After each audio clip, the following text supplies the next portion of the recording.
mais uma vez é um prazer imenso estar aqui com vocês, dialogando um pouco nessa conversa acerca do Evangelho segundo o Espiritismo. Então eu já agradeço mais uma vez a diretoria da casa pelo convite, para que a gente possa beber na fonte da água viva, que é o Evangelho de Jesus, para que a gente possa refletir sinceramente acerca dos ensinamentos trazidos a nós pelo Mestre dos Mestres, e que não fiquemos somente na reflexão, porque é ótimo iniciarmos a semana conversando sobre o Evangelho. Mas só tem uma coisa melhor do que começar a semana conversando sobre o Evangelho: é buscarmos, após as reflexões, vivenciarmos o Evangelho. Porque o Evangelho, ele foi trazido a nós outros não somente para que contemplássemos, mas sim para que vivenciássemos. Essa é a responsabilidade de cada um de nós, enquanto herdeiros de Deus, enquanto colaboradores do Senhor da vida, tarefa essa que nos cabe. Diz uma historieta popular que em período de guerra, 2 soldados se encontravam aprisionados. Passado o tempo, a paz então foi restabelecida e eles postos novamente em liberdade. Passaram-se os anos, eles retornaram para o seio de suas famílias, e numa dessas ironias do destino, em uma viagem, ambos se encontraram no centro de uma grande cidade. Se encontraram, se abraçaram. Foi aquela felicidade quando a gente encontra um amigo que há tempos não víamos, e de repente um se dirige ao outro e faz a seguinte indagação: meu amigo, como tem passado? O que tem feito durante todos esses anos? No que o companheiro responde: os anos para mim, até então, têm sido torturosos. Não há uma noite que eu não reflita acerca daquele período em que nos encontrávamos aprisionados. Não há um dia em que eu não deseje, com todas as minhas forças, a morte de cada um daqueles que foram responsáveis por aquele trágico e negro período de nossas vidas. Então, o companheiro que dirigiu ao outro esse questionamento replicou com a seguinte frase: que pena, meu irmão. É doloroso perceber que depois de tantos e tantos anos você ainda continua prisioneiro de si mesmo. Então, assim como a morte, conforme nos ensinam os benfeitores espirituais, é um estado de consciência numa análise mais profunda, a felicidade e a tristeza não é diferente. E foi tão somente por isso que Jesus trouxe a nós outros a reflexão acerca de como deveríamos agir antes de nos dirigirmos ao templo, ao santuário, que nos dias atuais podemos encarar como sendo a nossa consciência. O que deveríamos fazer? Porque necessário se faz que cada um de nós trabalhe no sentido de termos a consciência desperta. E a consciência desperta, ela não é possível se não for por intermédio do aprendizado e da prática da lei do amor. E aí cumpre a nós fazermos um pequeno exercício. A gente acabou de ouvir a história do soldado que permanecia preso ao passado, remoendo uma situação de anos atrás e continuando com aquele sofrimento, quiçá ainda maior do que naquela época.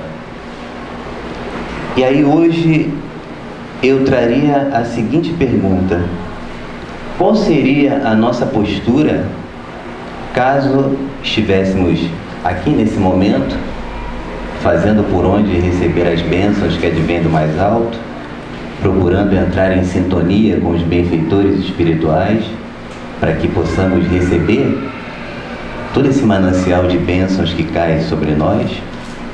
Ainda assim, qual seria a nossa postura caso daqui a pouquinho Judas entrasse por aquela porta? Entrasse e sentasse aqui entre nós para assistir a reunião, assim como qualquer um de nós. Qual seria a nossa postura?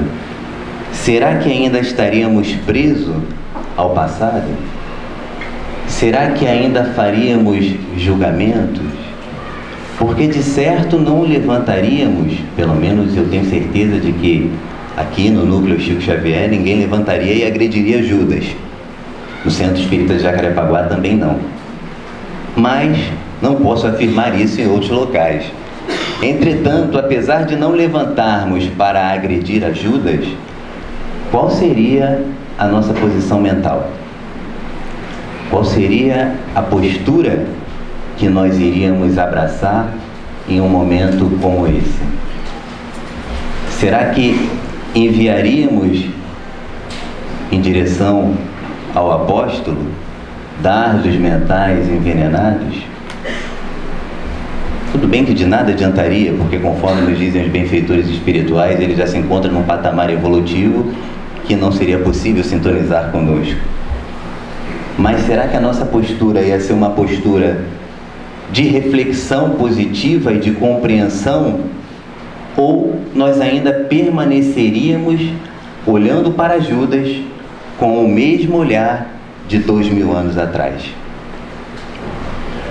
Porque se olhássemos para Judas com o mesmo olhar de 2000 anos atrás, se ao entrar nesse salão Judas fizesse vir à tona todo esse sentimento negativo, isso quer dizer que nós ainda estaríamos no patamar vibratório semelhante ao daquele soldado.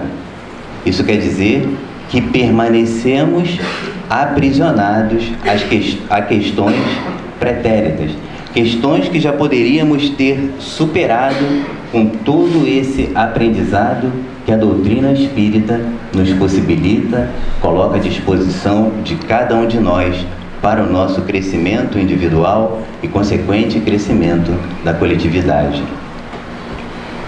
Então, Jesus, percebamos que quando ele ensinou a nós outros, ele quebrou paradigmas estabelecidos naquela época.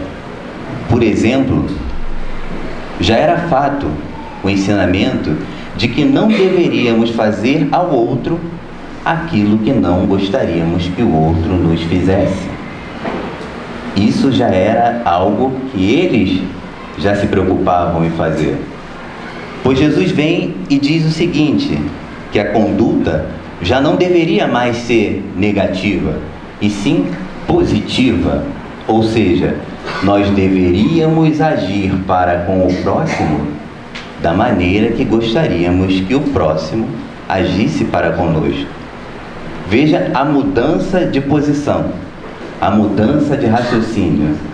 Já não fico mais na defensiva, já trabalho no sentido de colaborar, buscar fazer para o outro o melhor, porque é isso que eu gostaria que fizessem por mim. Então, quando ele faz esse ensinamento de que nós deveríamos, antes de depositar a nossa oferenda no altar, que procurássemos verificar se não tínhamos acertos a serem feitos com os nossos inimigos,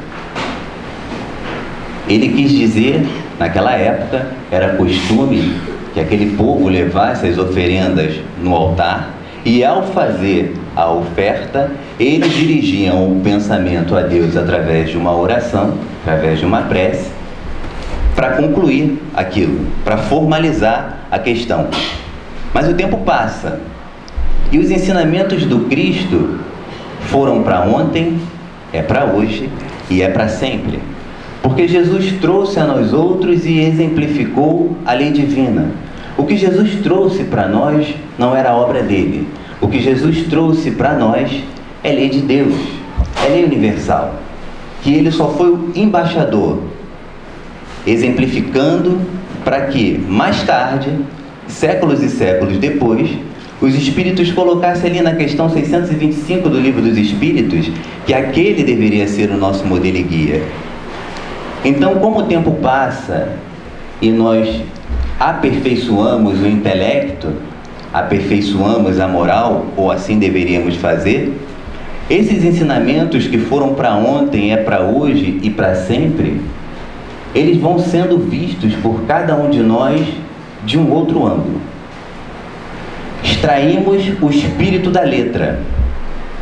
Então, quando percebemos essa passagem, já não mais pensamos no altar como sendo um local externo. O altar aqui em questão, vamos raciocinar junto, o altar é aquele lugar onde nós nos recolhemos. Aquele povo à época se recolhia e nós hoje devemos nos recolher para estar em comunhão com Deus. Se nós precisássemos marcar um encontro com Deus, seria no altar ou no santuário. Esses altares geralmente guardam os livros sagrados, a lei divina. E aí os benfeitores espirituais no Livro dos Espíritos já dão uma dica para a gente de onde estaria esse altar nos dias atuais. Quando na questão 621, indagado acerca da lei de Deus, eles nos esclarecem que a lei de Deus estaria escrito em nossas consciências.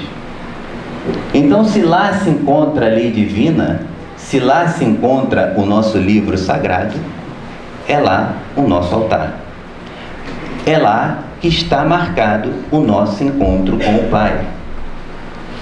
É lá que nós devemos nos dirigir durante cada noite, conforme nos incentiva Santo Agostinho na questão 919A, nos dirigir cada noite, insistentemente, para que, em um determinado momento, nós tenhamos o visto permanente, porque é lá o reino dos céus, como Jesus já disse e como tantos outros discípulos que vieram após ele também disseram. E ainda antes dele, porque em que pese ele ser o governador planetário, em que pese ele estar sempre no comando de tudo, essas questões ele já enviava discípulos antes dele para nos incentivar a buscar a paz interior, o reino de Deus, que se encontra dentro de cada um de nós.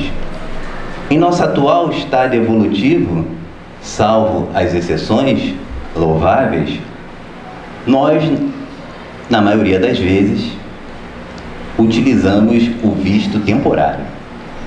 Vamos ao altar, saímos do altar. Vamos ao altar, saímos do altar. Porque ainda somos como Pedro na sua primeira fase. A fase das negações, a fase em que ele faz uma afirmativa e logo em seguida faz uma colocação que leva Jesus a dizer, segundo a linguagem bíblica, sai de reto, Satanás.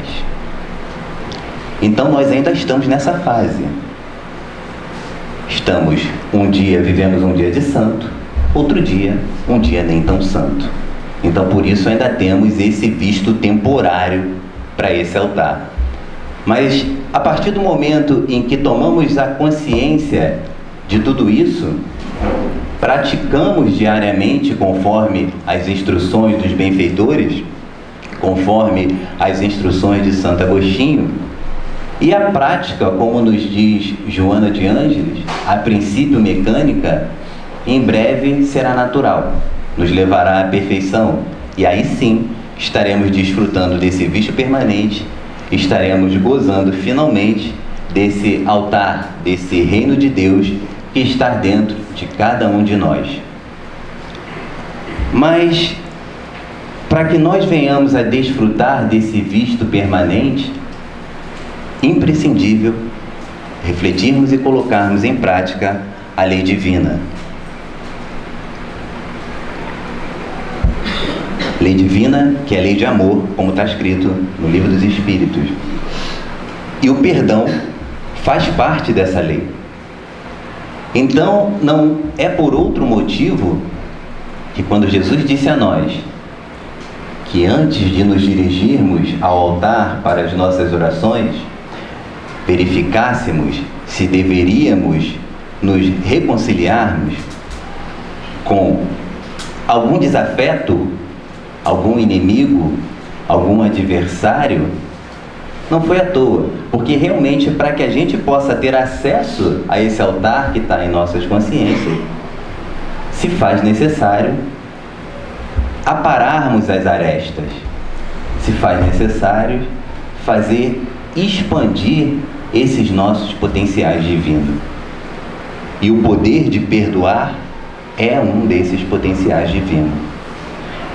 Então é necessário que busquemos sempre a reflexão no sentido de quais são os meus inimigos e o que eu posso fazer para me aproximar desses que são meus inimigos hoje.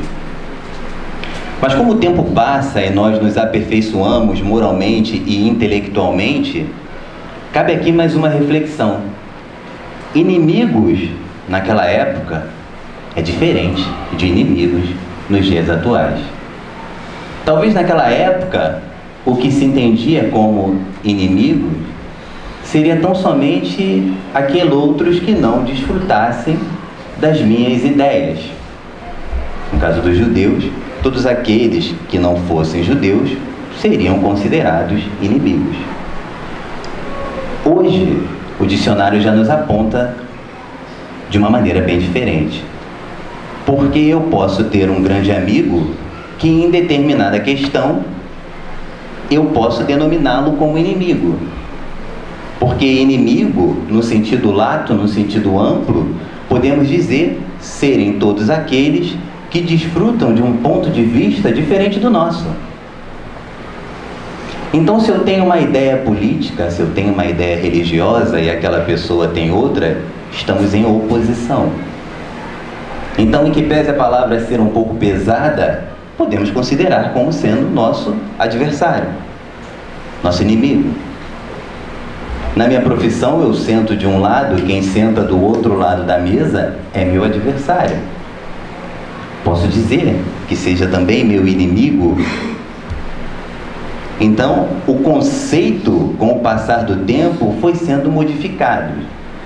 E aí eu costumo dizer que existem dois tipos de inimigos. Os inimigos externos e os inimigos internos. Os inimigos externos são todos esses que nós acabamos de colocar aqui. Para que nós venhamos a vencer esses inimigos externos, é imprescindível que nós consigamos equilibrar a situação com os nossos inimigos internos. E aí, mais uma vez, a questão 919. 919A nos possibilita detectar quais são esses inimigos internos. E a coisa é tão séria, e ela já vem sendo repetida há tanto tempo, que no livro Paulo Estevão, e é uma leitura que todo espírita deve desfrutar, porque aqui não tem só um romance, aqui tem ensinamento para a vida. No livro Paulo Estevão, nós vamos ver isso com muita clareza. Mas antes de citarmos aqui os trechos de Paulo Estevão, onde isso foi colocado, não custa a nós outros lembrarmos que o próprio apóstolo Paulo dizia que o bem que ele gostaria de fazer, ele ainda não fazia. Mas o mal que ele não queria fazer, esse sim, ele ainda fazia. O que caracteriza, o que evidencia a luta interior daquele que quer com todas as suas forças ser um obreiro da vida eterna, daquele que quer, com todas as suas forças, ser um servidor do Cristo. Então nós devemos tomá-lo como exemplo e fazer o mesmo, dia após dia, lutar contra os nossos inimigos internos, a fim de que possamos um dia dizer também como ele: hoje já não sou mais eu quem vivo, mas o Cristo quem vive em mim. Para que ele chegasse ao ponto de dizer essa frase, ele precisou enfrentar e derrotar todos os seus inimigos. E a prova disso é que Emmanuel vai nos colocar no finalzinho do livro, Paulo e Estevão, quando Paulo já havia sido decapitado. Ele coloca aqui as palavras de Ananias. Ele é decapitado, os benfeitores espirituais abraçam Paulo, levam Paulo para lugar tal qual a sombra de uma árvore. Ele está cego, e aí chega Ananias e diz a seguinte frase: levanta-te, Paulo, já venceste os últimos inimigos, alcançaste a coroa da vida, atingiste novos planos de redenção. Os inimigos em questão já não eram mais aqueles que o espancaram, aqueles que o apedrejaram, aqueles que o humilharam.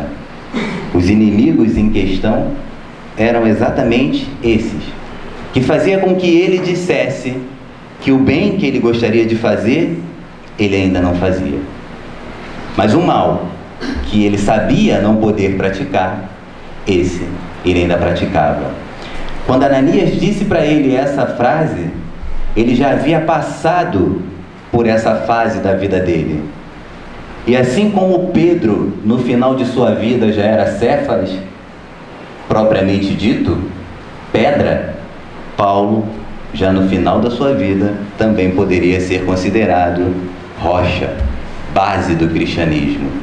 E essa é a viagem que todos nós faremos, que todos nós devemos ter a consciência de que iremos fazer e devemos trabalhar no sentido de, já de agora, buscar fazer o combate aos nossos inimigos interiores, para que a gente possa, através do auto perdão, perdoar o próximo.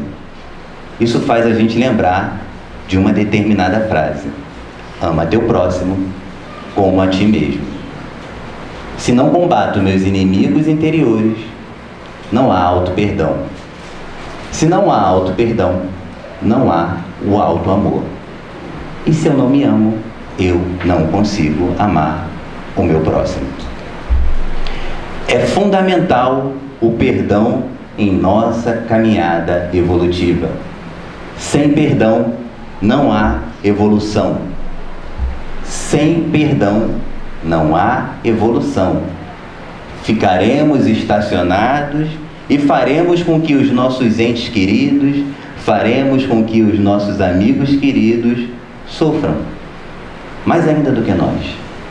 Porque enquanto eles decolam na caminhada evolutiva, nós estaremos tal qual o cachorro quando tenta morder o rabo, rodando, rodando, rodando, estacionados no mesmo lugar, igualzinho um soldado, que depois de anos e anos ainda trazia dentro de si o ódio, trazia ainda dentro de si todo aquele sentimento destruidor que foi brotado há anos atrás. Então a escolha, ela é simples: ou queremos gozar de uma psicosfera prejudicial, perniciosa, ou queremos gozar das bênçãos que advêm do mais alto. E quando Jesus disse a nós outros que deveríamos combater o mal com o bem, ele sabia exatamente da importância desse ensinamento. E o que há alguns anos atrás era tido como histórias infantis, o que era tido como bobagem para a comunidade científica, por exemplo, hoje já vem ganhando novo peso. E até mesmo para aqueles entre nós espíritas que achavam que o Evangelho não era tão importante assim, hoje já somos obrigados a morder a língua, porque esquecemos que o Evangelho é lei divina. Mas ainda assim, ousamos um dia a achar que ele não era tão importante. O Evangelho não é um conjunto de palavras bonitas, não é um conjunto de poemas. O Evangelho é lei divina. E quando Jesus nos incentiva a pagar o mal com o bem, ele sabia que com isso, caso conseguíssemos agir dessa maneira, estaríamos rompendo a corrente psíquica que cerca o planeta. Os benfeitores nos informam, como é de conhecimento de todos aqueles que gostam da leitura espírita, que em que pese ser um pouco menos, hoje ainda o planeta é envolvido por uma nuvem negra, originada das nossas vibrações, dos nossos pensamentos equivocados, das nossas vibrações equivocadas. Mas a prova de que isso vem mudando para melhor é que os benfeitores também nos afirmam que muitas pessoas que desencarnaram no planeta já não encontram mais condições vibratórias de reencarnarem no planeta Terra, o que prova que a vibração vem mudando, em razão das nossas reflexões e das nossas reais tentativas de pôr em prática a lei divina. As nossas reais tentativas de pôr em prática a lei do amor. Mas isso não para por aí, porque além de mestre dos mestres, ele era o terapeuta dos terapeutas, o médico dos médicos. E quando Jesus diz pra gente: meu filho, vai e ama, essa é a solução. Esquece tudo, ama sempre, perdoa sempre, confia sempre. Ele sabia exatamente o que dizia. E não tem muito tempo, se eu não me engano foi no início de maio, um jornal aqui do Rio de Janeiro editou uma reportagem de meia página com a seguinte chamada, se eu bem me lembro, dizendo que a medicina já admite a influência da religião nos tratamentos médicos. E aí o primeiro parágrafo dizia assim, que em breve nós sairíamos dos consultórios com a famosa receita, mas a receita já não indicaria tão somente o remédio. Antes do remédio, a receita indicaria também que nós deveríamos tomar doses periódicas de amor, doses periódicas de tolerância, doses periódicas de respeito ao próximo. Isso não é evangelho? Quanto tempo isso já foi trazido a nós? Quanto tempo nós já temos contato com isso que saiu mês passado na reportagem? E mais, qual é o papel de cada um de nós, espíritas que somos ou que nos dizemos ser, porque o verdadeiro espírita, ele é conhecido pelos esforços que são feitos para colocar em prática aquilo que aprende, para que realmente mude para melhor.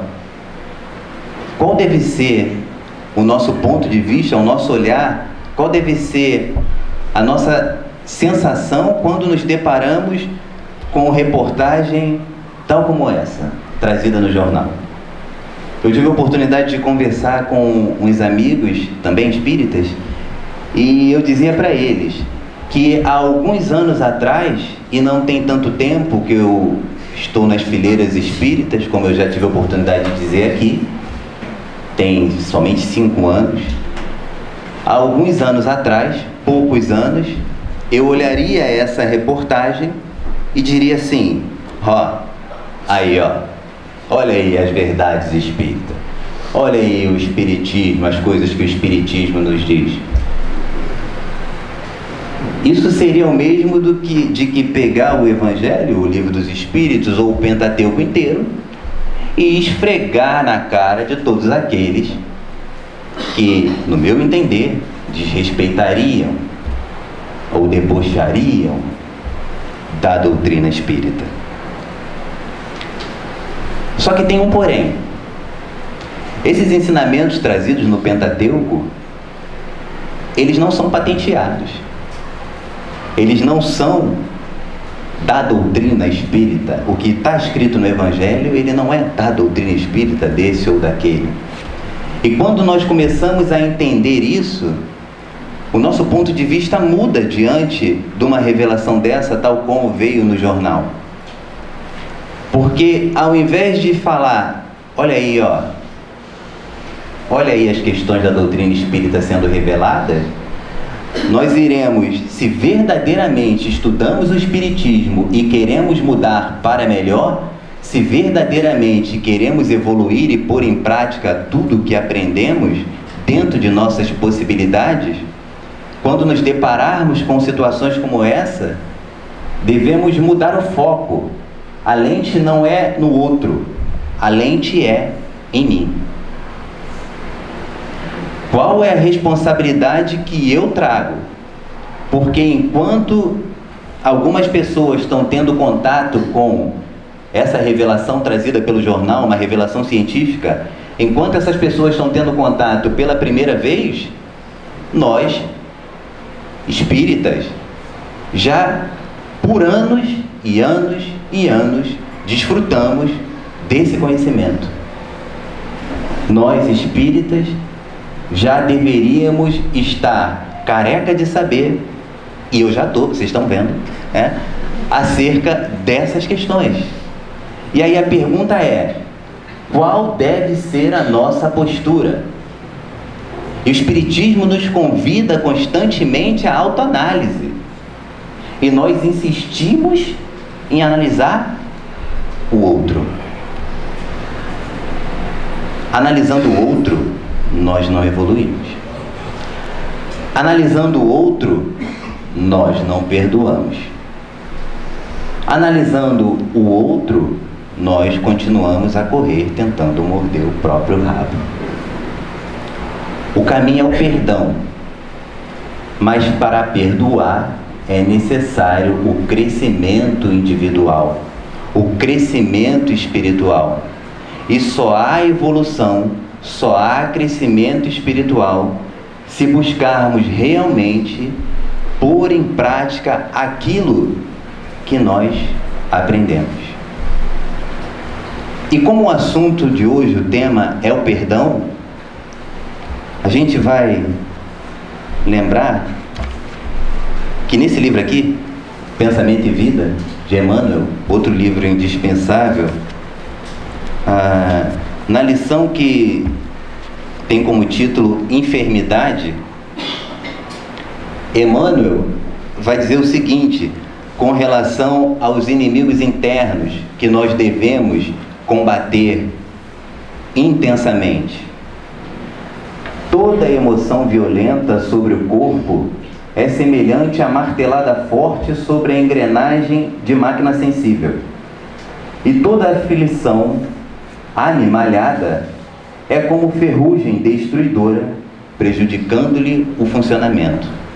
Então, se eu não perdoo, se eu não trabalho no sentido de amar o próximo, o primeiro que sente o reflexo de tudo isso não é o outro, sou eu. E aí continua o benfeitor dizendo o seguinte: estabelecendo o conflito espiritual, quase sempre as glândulas salivares paralisam as suas secreções, e o estômago, entrando em espasmo, nega-se a produção de ácido clorídrico, provocando perturbações digestivas a se expressarem na chamada cólite mucosa. atingindo esse fenômeno primário que, muitas vezes, abre a porta a temíveis calamidades orgânicas, variados sintomas, desde a mais leve irritação da membrana gástrica até a loucura de abordagem complexa. Para que tudo isso aconteça conosco, basta não perdoar.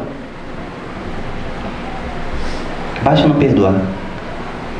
E aí, deixando um pouquinho de lado as questões expiatórias, se é possível deixar de lado as questões expiatórias, num mundo onde cada vez mais o materialismo vem sendo incentivado, num mundo onde cada vez mais o egoísmo vem sendo incentivado, eu pergunto a vocês, será coincidência tanta gente estar descobrindo e morrendo de câncer? Será coincidência? Os benfeitores já diziam, Jesus já nos alertava, antes de Jesus já recebíamos esse alerta, e hoje recebemos esse alerta não só dos benfeitores, mas também da comunidade científica, ou melhor, corrigindo, de parte da comunidade científica. Então é importante percebermos que não dá para viver sem pôr em prática, dentro de nossas limitações, o Evangelho. Não dá para ser feliz, não dá para viver sem Jesus. Por isso, e não por outro motivo, que Ele se revelou a cada um de nós como o caminho da verdade e da vida. Porque sem Ele não há vida.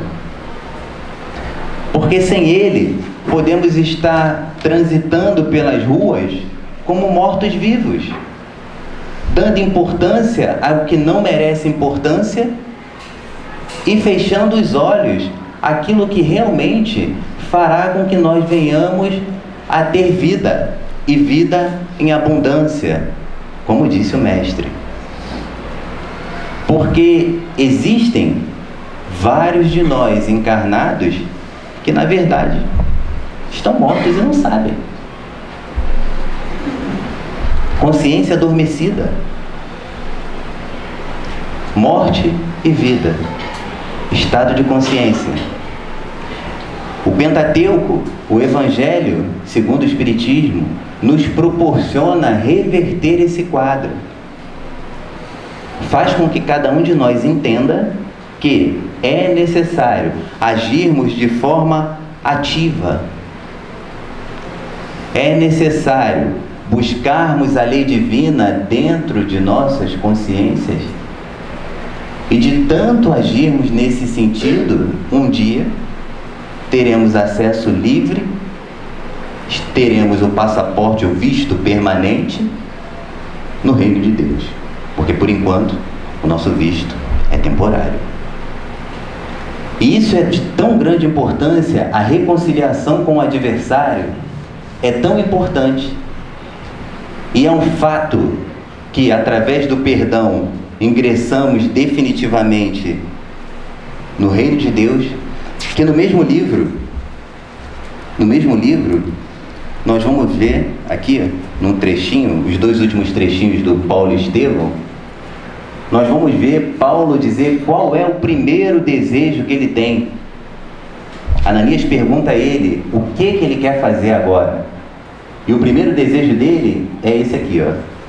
Meu primeiro desejo seria rever Jerusalém, onde pratiquei tantos males, e ali orar a Jesus para ofertar-lhe o meu agradecimento.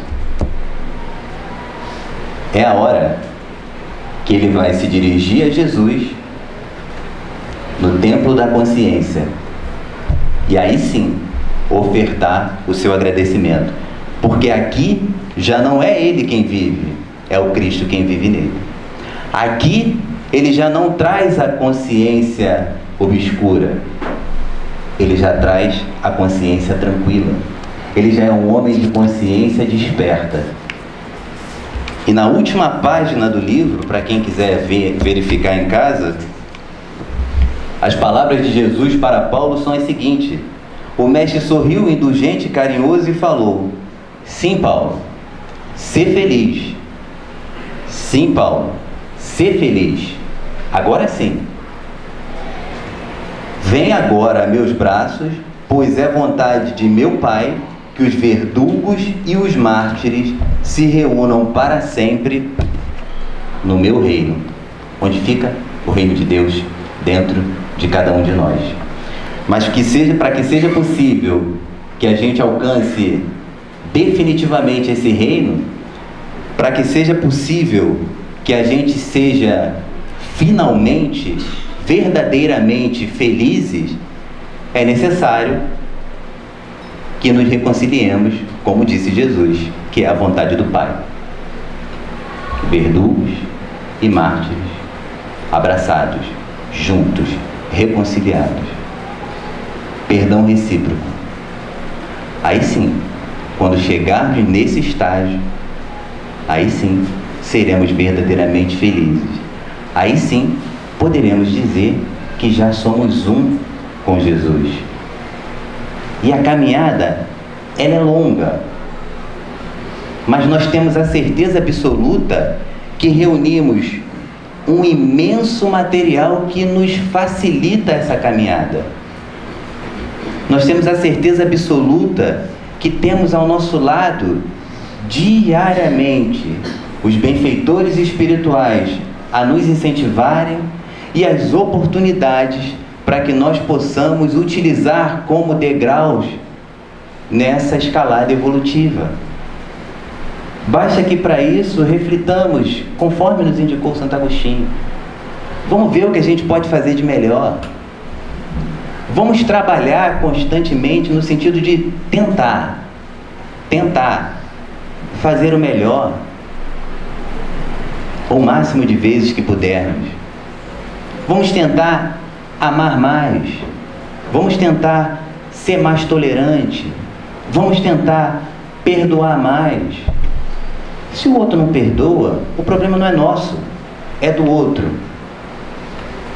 Então ele vai ter que reequilibrar as coisas depois. Mas vamos buscar perdoar mais, vamos buscar nos amar mais, vamos buscar nos perdoar mais. Isso é importante. Esse é o caminho. E conforme nos diz lá na resposta da questão 886, benevolência para com todos, indulgência para com as imperfeições dos outros e o perdão das ofensas. Isso é caridade para Jesus. Esse é o caminho para cada um de nós, tal como Paulo receber a afirmativa e o convite do Mestre: vem, meu filho, ser feliz, porque hoje sim você tem a consciência tranquila. Então comecemos esse trabalho do auto-perdão e do perdão já de hoje. Comecemos a fazer brilhar a nossa luz que nos marca como filhos de Deus já de hoje. Vamos trabalhar, vamos aparar as nossas arestas já de hoje. Vamos buscar ser os verdadeiros espíritas, os verdadeiros cristãos já de hoje.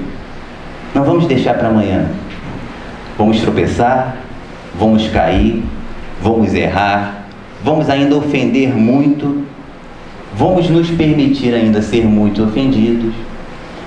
Mas se tivermos realmente a consciência de que é necessário a modificação do padrão mental, se tivermos realmente a consciência de que reunimos no Pentateuco Espírita e nos livros de apoio todo o material para nos auxiliar nessa viagem do átomo ao arcanjo, se realmente trabalharmos isso dentro de nós, se tivermos essa certeza, teremos cada vez mais a fé fortalecida, e conforme vai passando o tempo, e conforme a sugestão de André Luiz, olharemos para trás e veremos que de 3, 5 anos para cá, já somos pessoas muito melhores.